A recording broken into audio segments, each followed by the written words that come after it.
What is up, everybody? Welcome back to episode 3 of the Shadow of the Erdtree walkthrough. So here we are in Belurat Gaol.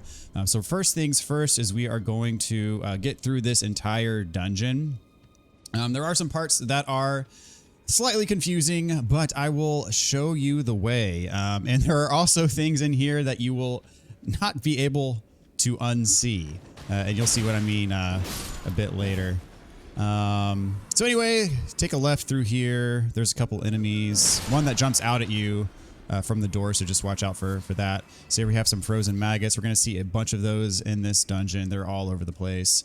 So after that, head on down this pathway, and then the ground is going to break. That is supposed to happen, so don't worry about it. Take care of these enemies, and there's more of the frozen maggots here on the ground. You see, we're one-shotting just about everything. And then take a left through here, another little jail cell. And on this guy, we have a silver horned tinder. So what we want to do next is cross this here bridge. Got some more enemies. And over here on the right, see we have an item to pick up. Frozen maggots. Who would have thunk it? Now I'll go through here. See, there are a bunch of jars. Those are going to come into play later. All the way in the back. Got some more frozen maggots. Mind this guy, he's going to throw rocks at you. So the way forward, actually, you have to jump through this hole in the wall. And there's more dudes down here. Get the frozen maggots if you so choose to do so.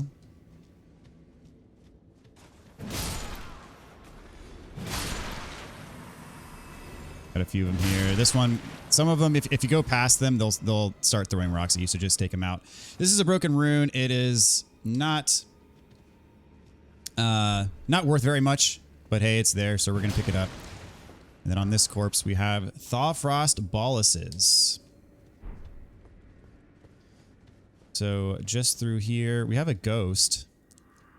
Oh, please, not the jar. Anything but that. I promise I won't ever do it again. I swear, a living saint I'll surely be. Please, you must forgive me. Forgive me, please. That guy's clearly not in a happy place. So those of you who remember the lore from the base game, the jars generally, I believe, contained the remains of warriors.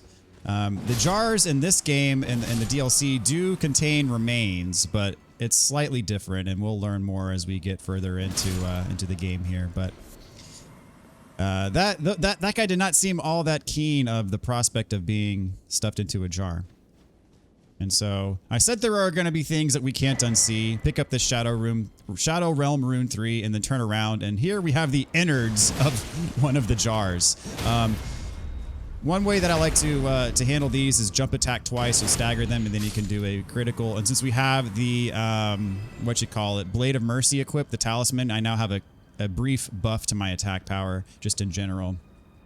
So now what we need to do is we need to drop down on these jars in this pit. Just want to make sure that when you drop down, I'm not even jumping, I'm literally just running off the edge here. And make sure that you don't run into the chain, because if you hit the chain, it's going to knock you off. So you just have to be careful. And this one is a little bit, just make sure you're on the right heading. And as I said, I'm just running off. I'm not even jumping. So if you can pillage the remains, you get the glass shard. Now you can drop off this way, but if you do that, you're going to miss an item. So make sure you turn around behind you and drop off onto this behind you. And then this one, I'm just going to jump off to. So that's the only time I actually jumped. Now some of these smaller jars are going to come alive. Just handle them. And there's going to be another innards over here. Bust out. And he wants to do his grab.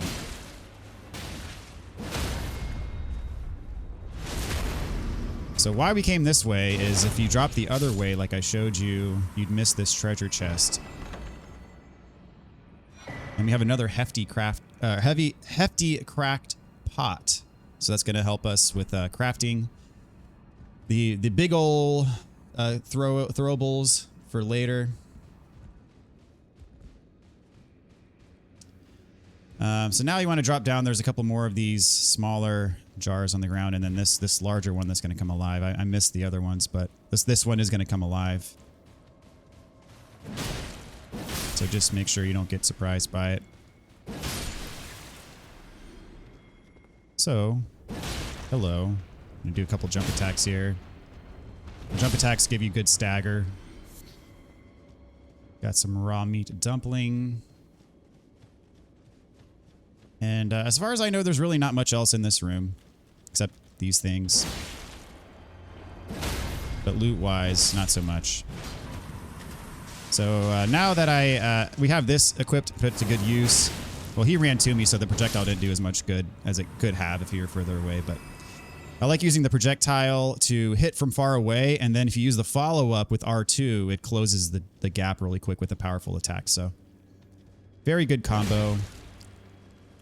And if you manage your spacing well with the enemies, then it can prove to be very effective. Across this bridge, we're going to get more of the jar enemies.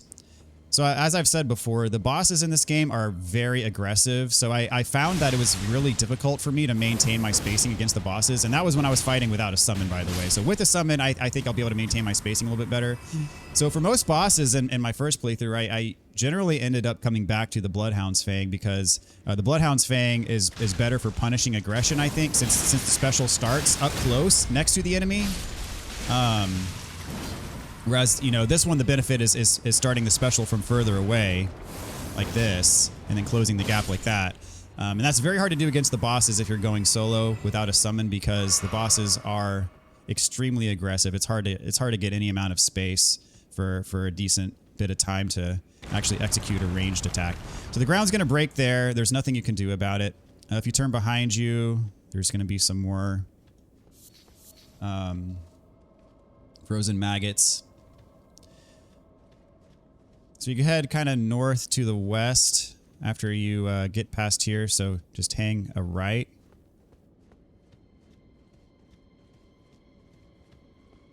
We're going to find a lost Ashes of War. Oh crap, I got surprised by one of these things that busted out of a jar. Oh geez. I have to heal here. And then you kind of head southeast from this point. A couple enemies. This takes us to our exit. So just remember just kind of that southeast heading. That's roughly where the exit is. So on the right here, we have a smithing stone 6 on that corpse. And then you see this little jar pile on the ground. You want to hop over that. And then from here, we're going to take, once you cross over, we're going to take the leftmost path here. And it's going to kind of hug the wall. And beware. Just watch out. There could be an enemy around this corner. There is right here, I believe. Yeah. So I'm going to lure him over so I can take him out now so he doesn't surprise me later.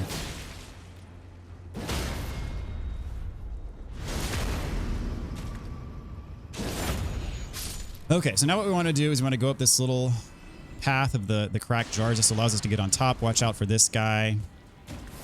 Do my special on him.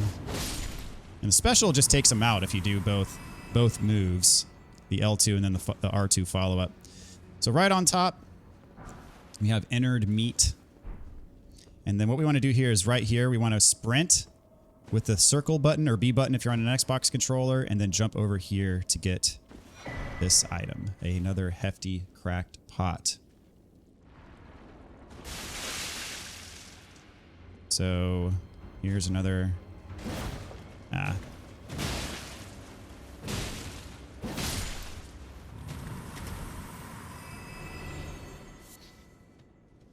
So I think this is the path that we want, kind of towards this.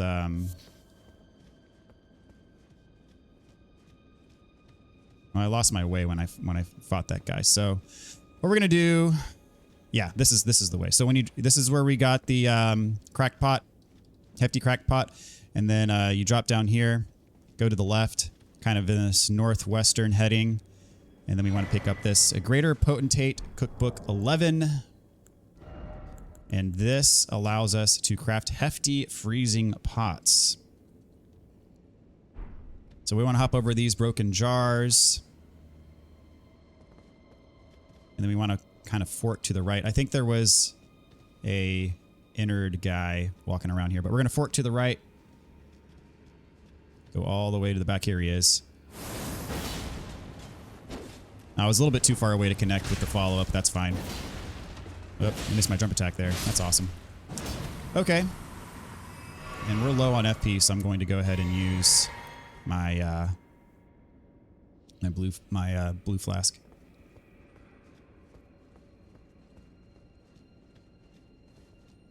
Now we have more jars that we can hop up. And we have yet another hefty cracked pot. So right here is, you know, get to this pot, drop off to the right. And remember when I said earlier, if you maintain kind of that southeast heading, you're going to get to the exit. So this is going to take us back to the exit. So yeah, this part is kind of maze-like. It is easy to get lost.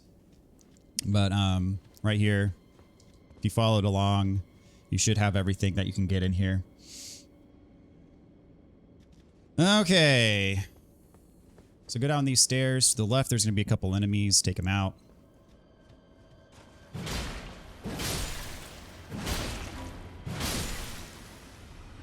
There's a big boy over here.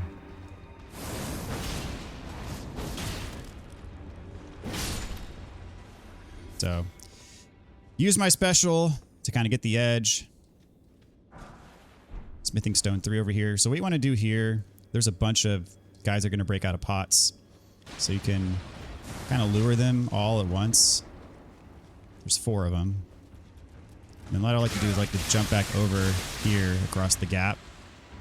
And then they can follow me over here, and then I can get them in a group. So you see my projectile from the special hit all 3 of them. Or hit three of the 4, rather, I should say. Let's see if this one follows me. He fell off. That's why I like to get them out and then kind of lure them over here. See if he jumps. And if he falls off, there we go. Perfect. All right, so that's the way forward. But before we do that, we want to go over here. You can actually drop on this pot, which functions as an elevator. So drop right there. Let him take you up. Don't drop there because all you have to do, only thing to do if you drop there is you have to wait for this elevator to come all the way back down to come get you. So run off here and then jump across here. This button is to call the elevator if you get stuck for some reason or if you want to go back down, but we don't want to do that. We want to hop this way. And this takes us to a nice little secret. And there's going to be some enemies. Got another jar innards. And then another big jar. Take him out. And I thought I was going to try to conserve my FP by not using my special, but it's just too tempting in many cases to not use it. But I will save some for the boss. So here we get the great jar. That is a armor piece, a helmet. And then, so what we want to do now is drop off, go this way, and there's going to be a drop off to get back to where we just were, back where we took the elevator. So just carefully drop off on these jars. Just step, step, and we're back to where we were before. Got some more frozen maggots over here. Jump over here, and then now we want to go to the progression path forward, which is right ahead of us. So get on this jar, jump over here, and then this. See the boss fog, so we're about to fight the boss. I am going to top off my health, and I'm going to buff right before I go in. I'm going to summon Mimic right as I enter the room. So traverse the mist, and then I'm going to summon my Mimic. This guy... well, sometimes he saunters over slowly. That time he teleported and jumped right on top of me, but at least I got the summon off. I'm going to top off my health and wait for Mimic to come, take the aggro off me. And then once he does that, you can easily take advantage of him and punish him. Don't sleep on him though. He does have some powerful attacks. And you can, as you saw before, he can kind of teleport. So he moves quickly. That's the thing about this boss is he moves very quickly. But as long as you let Mimic kind of take the aggro off of you, you can pretty easily just take advantage of him being distracted. So yeah, see, he's very mobile. So I'm going to wait for him to get back on Mimic, and then I'm going to do my special on him. Whoop. He wasn't standing still. That's fine. There we go. And he's dead. Mimic with the kill shot. That's awesome. So not too hard of a boss. For your trouble, you get the demi-human swordsman Yosh. And the only thing left to do here is just to warp out.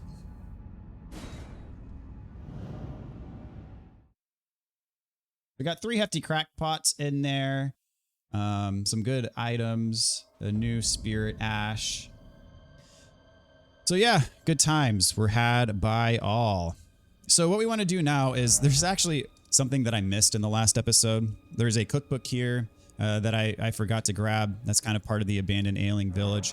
So actually, you know, after I do recording, I actually watch the footage back every single time, and that helps me know if I missed something. That's, you know, sometimes something just slips my mind and whatever. It's all good, but I make sure that I watch everything back to know if there is something that I forgot to do. So in this case, I noticed that I didn't pick this up. So just head over here, and where I marked on the map, you can pick up this fly mold and then jump over on the roof, and then you can drop down into here and get this cookbook. Oh, there's a enemy on the ground here, so I can't pull up my menu. All right, so this is the Greater Potentate Cookbook 10.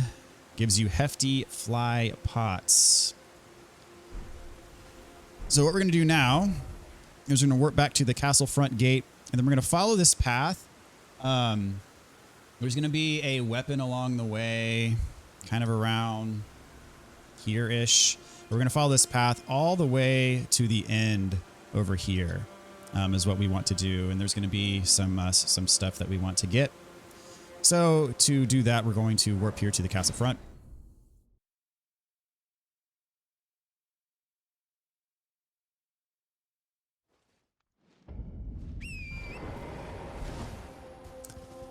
Okay, so let's follow our heading. It really is just down the main path. There are some enemies on this path. You can choose to fight them or not. Most of them aren't going to be worth our time. So right here in front of us is the weapon. Since we're going to be picking up the weapon, I'll go on and take out this group of enemies. But they just buffed, so they're going to be pretty strong. I'm going to use my special on him. And so you see that the projectile actually does have some range. It can hit multiple targets, which is very nice. These guys with the spears are troublesome. It's getting dark. I'm going to throw my lantern on. I should have changed the time of day, but I forgot to do so. Oh well, it's all good. So here we got the Swift Spear. I mentioned before, you know, if you really want to steamroll this DLC, a great shield plus a spear can do very well. And the reason why I say that is because with a spear, you can still attack enemies with your shield up. So you can hide behind your shield and then and still attack. So for example, if you have the fingerprint shield and the bull goat armor, which is arguably the best armor in the game in terms of just raw defense, you can do very well with it with a good spear. Mogwyn's Sacred Spear, which is the spear that you can get from Mohg's Remembrance, is very good to use because it I believe does bleed build up as well. So that's a very good option if you want to go with that type of build. I don't want to do it in this walkthrough because as I said, I'm gonna be playing a bit more conventionally with something that I want the build that I use in this walkthrough to be something that I'm not afraid is going to get nerfed later on. So that's kind of the main goal. And so who knows what they're going to do, but I really don't feel like they're going to nerf any of the weapons that I'm using in this playthrough in any significant way, which is part of why I'm choosing to use them as extensively as I am. So there's another ring guy over there. He can drop some of his stuff. I didn't get lucky that time, but that is fine. So now, if you see directly ahead of us, I put the markers down. We're headed to another Michaelis Cross. And as always, there's going to be a Erdtree fragment right next to it. So very helpful for us. And there's an NPC over here as well, which is why another reason why I wanted to come over here. All right, so get the grace. You'll notice if we touch these crosses, there's a message. Carved words coalesce. I abandon here a part of the flesh of my body. These are Miquella's words. And just take note of that. We'll find more about it later. And let's talk to Tialie, this NPC. Are you the Tarnished? Lady let us both another Tarnished. My name is Tialie. I too am Tarnished. So, here's to new beginnings, I suppose. Another ally of Miquella's. Well, I'm not. Everybody's on Miquella's side in this I'm as weak as a in this kid. place. I've always been this way. So I'm afraid the only thing I'm sorry. So he is a merchant, and we can actually purchase the deadly poison perfume bottle. This is another perfume bottle. We picked up one in the previous episode. I believe that was lightning based. And these are weapons that you can equip. These don't use FP. You can spam them to your heart's content. They did get nerfed in the latest patch, but still very good if you want to build up status effects or take advantage of weaknesses. I think they're, even though they are nerfed, I think they still work fairly well. But the only place you can get this one is to buy it. And he also sells some other crafting materials and grease and stuff like that. Some Trina's lilies, things like that. So that's it for him. Give me the word. So this NPC is actually part of Moore's quest line. If you remember Moore, he was over on the other side of the map. So we're actually going to warp over to him real quick, but first I'm going to pass the time to get rid of the dark.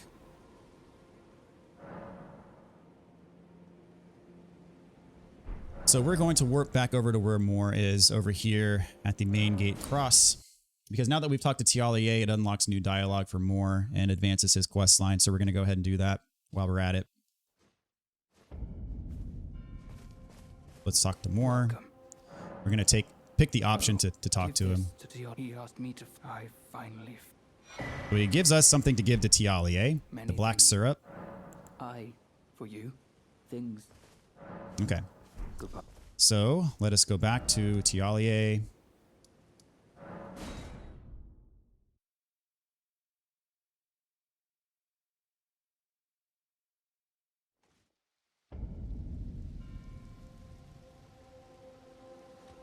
And we can give this syrup to him. So, Give him the black I syrup. have to say, Sir Moore has it's wonderful. I don't think I could ever. I'll have to think of. Ask about it. You two deserve your. I'll mix up some. If you find yourself, sleep is a balm. Is that so? Then take this concoction for you, for all.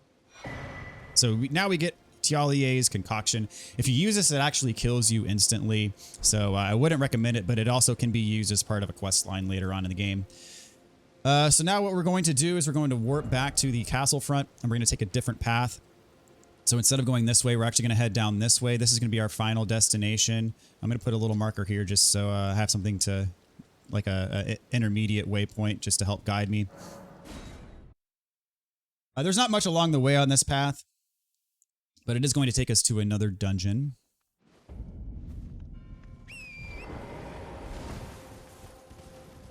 Let's get our heading. And I'm going to run past most of the enemies on this pathway here, because in this case it's not worth fighting the majority of them. But I will, you know, do that every once in a while just because I can. So these guys, you might remember them from before, from the Prospector's Town. They're tied up. They're preoccupied with fighting some other people, and we don't need to meddle in their affairs, so we're just going to run straight past them. So this takes us to a forge. This is our first forge. This is a new dungeon type in the DLC. There's not, you know, if you remember, the base game had the catacombs, the tunnels, the caves. This is a new dungeon type here. These dungeons, these forges, they do not have bosses, but they do at the end have good items to pick up. So we're definitely going to do this. And there's a lot of smithing stones in these places. A lot of smithing stones to pick up. By grace, if I ever see another rock, I shall find it. Of this I have no doubt. The altar of the forge cannot be far. So it gives us a hint to find the altar of the forge, and that is what we're going to be doing. So just drop down here, and there's a note on the floor.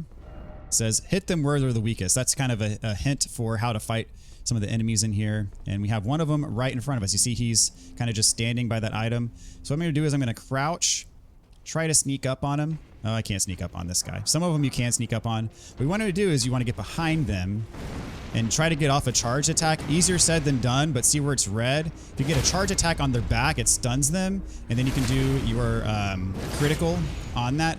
And then sometimes you can chain them. If you're quick enough and walk up behind him before he gets back up and do another charge attack, you can chain the attacks. He's not quite dead yet, so I'm just going to show you his attacks. Most of them involve him slamming the ground. They do hurt quite a bit, and it is kind of difficult to get behind them because they have these follow-up attacks that make it difficult to hit their weak point. But that is the name of the game with these guys, is to hit the weak point as much as possible until they stagger, and then take advantage of that. So here we got some smithing stone 5s. As I said, there's going to be a ton of smithing stones in this section. And many of them are they're just on the ground, you know, to be picked up. And so I'll show you. Here's a gas stone. That's a crafting material for some pots. And those are just found laying on the ground. They can be very hard to see because they kind of blend in. And these guys, the blobs, they're not that hard to kill. Unlike many of the other blob type enemies that are much more stubborn. These guys are easier to kill, fortunately. But there's a lot of them in this dungeon. They just drop down from the ceiling. So watch out to make sure that they don't drop on you. So as I said, here you see these little glowing yellow bits on the floor. Those are smithing stones and can be picked up. So just always be checking for smithing stones. And there's some as just a loot on a corpse. I'm going to throw on my lantern just for some extra visibility here. Just checking for smithing stones because they are all over the place here. All right, so what we're going to do now is there's a ladder over there. We're not going to take the ladder. We're going to drop down here. Then we're going to drop down here. More smithing stones on the ground. And a cookbook. This cookbook allows us to craft hefty volcano pots. Very good. Then what we're going to do is before going down to the bottom, we're going to stay up top. Just jump along this section here. And then jump up on top. There's more blobs. Get the smithing stones. Wait for the blob to drop down. Make sure he doesn't drop down on top of you. Pick up these smithing stones. Blob drops some more. Another blob. What we want to do now is we want to go down this ladder. This is going to take us to a lever that's going to unlock the end of this dungeon. That's going to take us to the altar. Pick up the loot and pull the lever.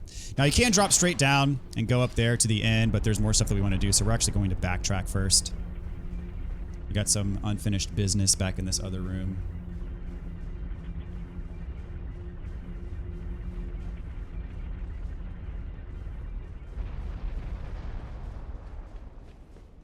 So for here, we're going to loop around, drop down on this side, hop over here.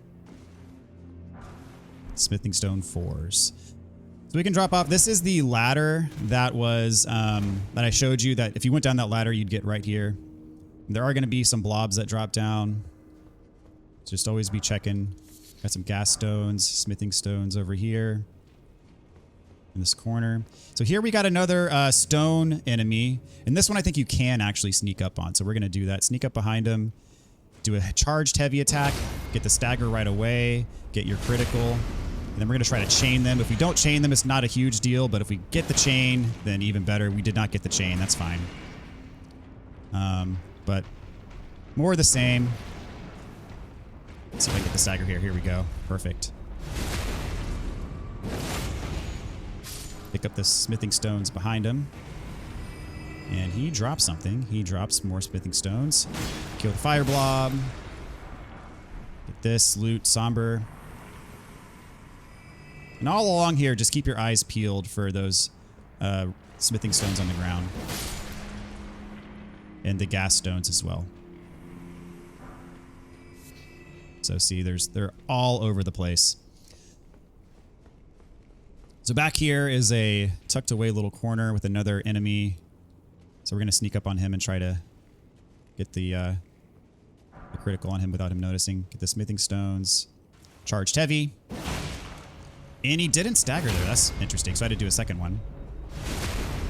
See if I can get the chain. Nope. Oh well. I tried. Yeah, you see these attacks hit really hard, so make sure you got your health topped off. Don't get caught in a bad combo, otherwise it's gonna end badly. I think he... There we go. Got another stagger.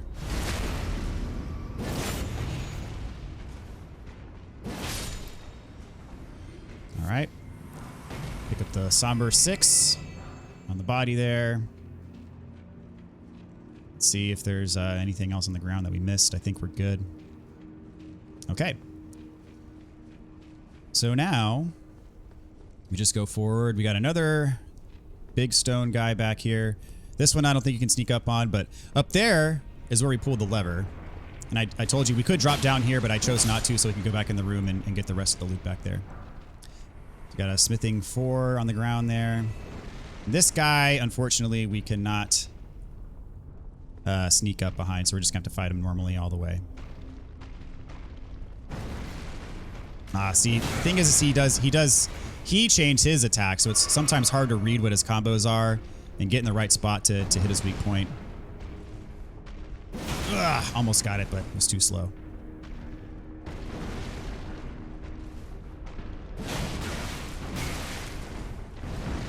Back away to heal.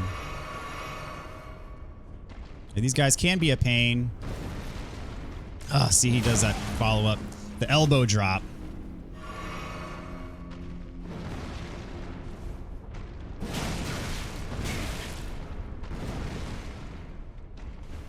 Yeah, the other ones I got pretty easily, but this one's giving me a bit more trouble.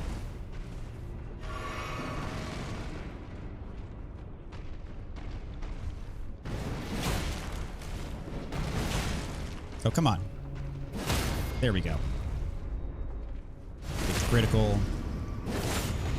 Sadly, he still ain't gone, but let me see if I can... Nope, I cannot get the combo. Top off health. He's almost dead anyway. Let's see if I can take him out right here. There we go. He did not cooperate with me. The other ones did, but not this guy. Somber 8, though. All right, get the stuff on the ground here. Get the Smith script dagger from the corpse. So since we pulled the lever, this thing dropped down. If we had not pulled the lever, it would still be up and we wouldn't be able to walk on it. So what we want to do now is down the ladder. And we're going to have to jump in the lava real quick. We will take some damage, but it's not gonna kill us. So just hop real quick and then hop over. Heal up if you need to. And there's going to be a couple blobs that drop down on us while we're going up this thing. And these do shoot projectiles if you're not quick enough. That one in the back's probably going to shoot projectiles at us, but you can roll through him if he does. Yeah, see, he's about to shoot his projectile. You can roll through it. Go up and get him. So just to show you, I don't want to fall off. Just to show you, back here, that's where we first came in here and dropped down and started. That's the beginning of the dungeon, so. What we want to do now, though, is go all the way up to the top, jump off to the side, and this is the altar where we get our due reward. We have the anvil hammer, which is very powerful, and an ancient dragon smithing stone. I believe the anvil hammer needs faith and intelligence to use, which I don't believe I have the stats for it. Yep, do not have the stats for this either. But we also did get the ancient dragon smithing stone, which I would say is worth it. So you can return to the entrance. So what we're going to do now is we're going to put all those smithing stones that we just got to good use. And we're going to level up another weapon at the round table hold.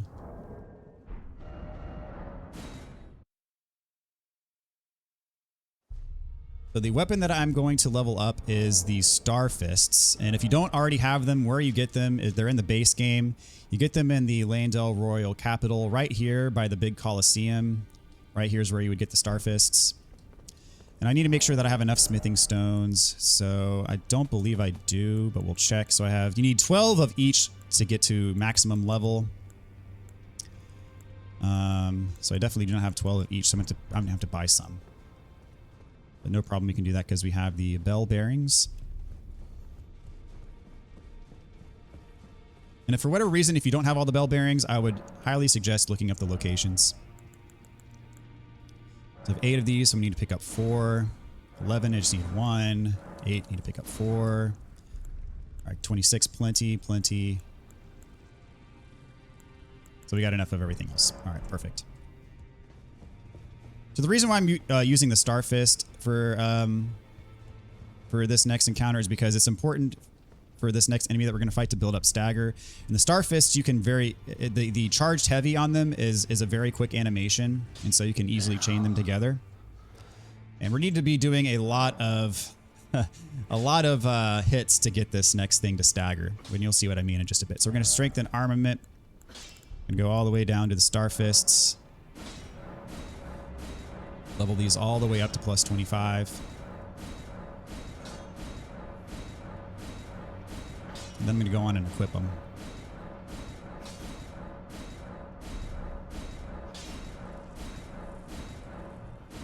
All right, perfect.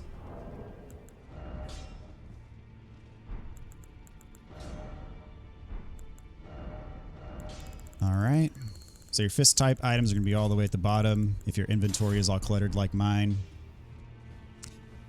All right, so what we want to do now is we want to equip the Cragblade Ash of War. And what that does is that increases your stagger potential. It gives you like a minute of 10% additional stagger damage. So we're going to do Ashes of War and then Cragblade.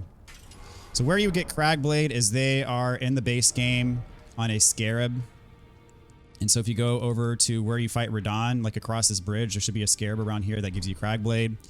And we're definitely going to want that because it's going to give us the enhanced stagger damage. So what we're going to do now is we're going to warp back here to the 3-path cross.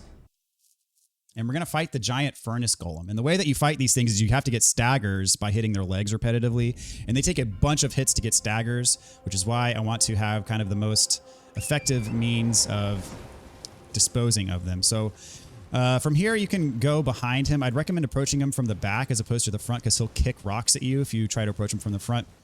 And he does have a lot of attacks. I will show you how to get through them, how to deal with them most effectively. So get behind him. You want to stay behind him in general because if you're in front of him, he can grab you. And so what we want to do is you can summon Mimic for this. We'll summon Mimic because why not? And so his stomp attacks, he'll lift one leg up and stomp. And when he stomps, you're going to want to jump right before the stomp hits, so that way you jump over the fire. I want to show you his attacks. So there's a stomp. So right before his leg hits, jump, and you'll completely miss the fire damage there. And then when both of his legs are on fire, you want to run backwards and then jump after the explosion. I jumped a little bit too late there, which is why I got hit.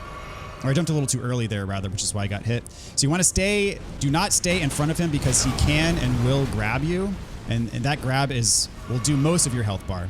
So again, there's a stomp. I'm just showing you the attack so you know what to do. So what I'm going to do now is I'm going to use my Physic Flask to get the buff for my stagger because I have the tier in there. And then I'm going to use Cragblade, which will also give me a boost for stagger damage. And we're just going to wail on this guy. So what you want to do is you want to make sure when he picks his legs up that you're in a good position to jump at the right time. So you heard the stagger noise there. That's one kind of stagger. You have to stagger him 3 times to actually properly stagger him. And I was too close. I still got hit by that. I was in the middle of my attack animation, so I couldn't run away. So down to get behind him. Mimic going to town on him, which is helpful. So jump over the fire, and then he's using the other leg now. And then to the extent that you can, just hit him as frequently as you possibly can. I'm using charged R2 heavy attacks. So he's jumping here. You need to run back and then jump to dodge the flames there. He turned around to try to get in front of me, so I want to get behind him again. I'm not going to be able to dodge this. I was too close. So I'm going to roll and try to dodge the explosion, but I wasn't quite successful enough. Looks like Mimic got the stagger. So when he falls over, you want to run to his face. See this face right here? It's glowing, and you can use your critical attack on him. My Crag Blade wore off, so I'm going to re-up it. You can see the icon on the far right, that sword icon. That's the icon that tells me that I have Crag Blade active. And again, the Crag Blade is doing extra stagger damage, so it's very important to have that. It makes this go by way faster. This is a very tedious process, fighting these furnace golems. It is extremely tedious, but it is what it is. So that's number 2 of 3. You hear that noise? That's number 2 of 3 before he knocks over again. Make sure I jump. Oh, I did not jump. Right as I was saying that, I was too late. There we go. Got the stagger. So yeah, Crag Blade really helps out, and the fact that you can do the repetitive charged heavies with the Star Fists, super helpful. Which is why I like Crag Blade on the Star Fists. Works really well for these guys. I think I was too he was too high up to do the charged heavy, but or to do the critical rather, but nonetheless we got him dead because he was low on HP, so he just took 1 regular hit. So we got the deflecting hard tier and a furnace visage. So what these guys do, these furnace golems, every time you kill them, you get a new tier that you can put in your physic flask. So the deflecting hard tier does, what this does is it allows you, if you're say two-handing your weapon, I'm gonna put my greatsword back on. If you put it in your physic concoction and you use it, if you're two-handing your weapon, what it does is it gives you like if you press L1 to guard while you are using a two-handed weapon, if you guard at just the right time, you can get kind of deflex. Sort of, if those of you who've played Sekiro, it's kind of similar. The big difference is that it doesn't increase the posture break bar on the enemy when you do it, as it would in Sekiro. But what it does is if you get the perfect deflect, you can then follow up with an enhanced what you call it. The name of the attack is escaping me. You know, when you press R2 right after you block with a shield, whatever that's called, it enhances that. So if you get a perfect deflect and follow it up with an R2 right away, then it makes that attack more powerful. What is it called? It's gonna drive me crazy.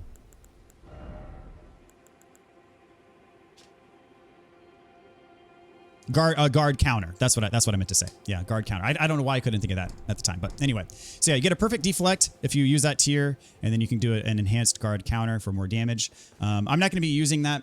It really is a different play style, and again, it only is active while that physic tier effect is active. So it's not like you can use it anywhere and everywhere. You can only use it whenever you use your physic flask. So it'll be most useful against bosses. But anyway, that's what it does. And then of course you get a furnace visage every time you kill them as well. So that being said, that's what we're going to call it for now. In the next episode, we are going to take on the first big dungeon of the game and get ourselves a big boss kill, which will get us a remembrance. And so yeah, that'll be a lot of fun. We're going to take care of that next time. So anyways, thank you guys so much for watching. Hope you found this guide helpful. Really appreciate all of you guys. And yeah, this has been fun so far. So looking forward to what's ahead. So anyways, everybody take care, and we'll see you next time.